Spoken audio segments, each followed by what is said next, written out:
بسم اللہ الرحمن الرحیم۔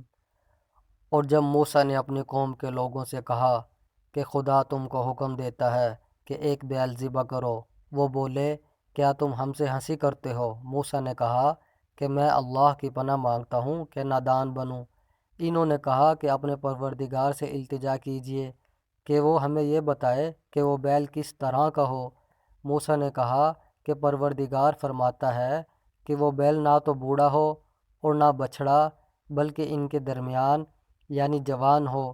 جیسا تم کو حکم دیا گیا ہے ویسا کرو۔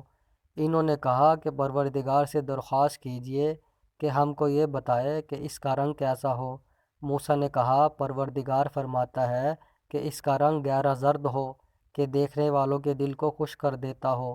انہوں نے کہا کہ اب کے پروردگار سے پھر درخواست کیجئے کہ ہم کو بتا دے کہ وہ اور کس کس طرح کا ہو، کیونکہ بہت سے بیل ہمیں ایک دوسرے کے مشابہ معلوم ہوتے ہیں۔ پھر خدا نے چاہا تو ہمیں ٹھیک بات معلوم ہو جائے گی۔